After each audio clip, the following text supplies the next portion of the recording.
پاک الحمدللہ جو بھی کلمات آپ پڑھ سکتے ہیں پڑھتے رہیں، تاکہ جب دعا ہو تو سب کی طرف سے ایک بہترین تحفہ جو ہے وہ ایصال ثواب ہو سکے۔ اللہ رب العزت نے یہ ایک نظام بنایا ہے،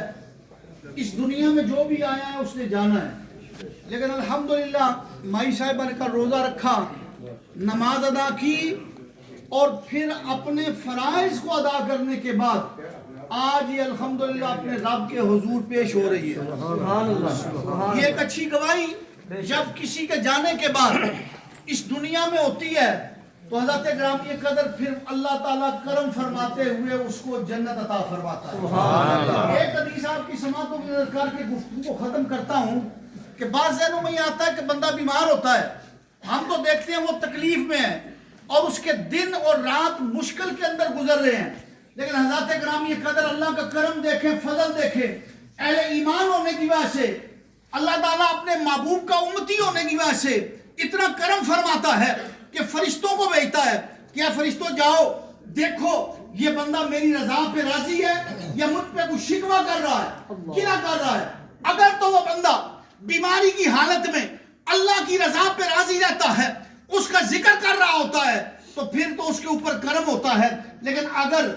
اس کی تکلیف کی وجہ سے اس کے منہ سے کوئی درد کی وجہ سے آواز نکلتی ہے، اللہ فرشتوں سے فرماتا ہے اے فرشتوں سبحان اللہ کا ثواب اس کے نامہ اعمال میں شامل فرما۔ جب اس کی آواز اور بلند ہوتی ہے تکلیف کی وجہ سے، اللہ فرماتا ہے فرشتوں کلمے کا ثواب اس کے نامہ اعمال میں شامل فرما دو۔ آپ فرشتے لکھتے جاتے ہیں، وہ بندہ جب لیٹتا ہے اللہ فرماتا ہے میرے فرشتوں اس بندے کے نامہ اعمال کے اندر تہجد پڑھنے کا ثواب لکھ دو۔ سبحان اللہ، یہ اللہ کا کرم ہے۔ اور پھر جب وہ بندہ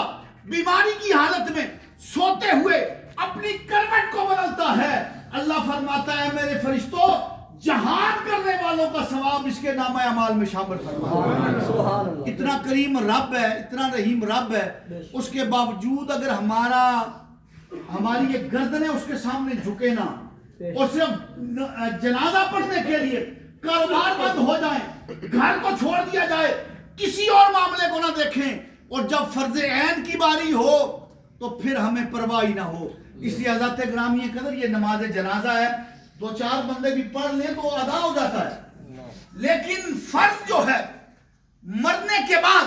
قیامت کے دن جب اٹھا جائے گا سب سے پہلا سوال جو ہے وہ نماز کے بارے میں ہوگا۔ اللہ مجھے اور آپ کو جس طرح ہم نماز جنازہ کے اندر شامل ہوتے ہیں، پنجگانہ ہم سب کو نماز ادا کرنے کی توفیق عطا فرمائے۔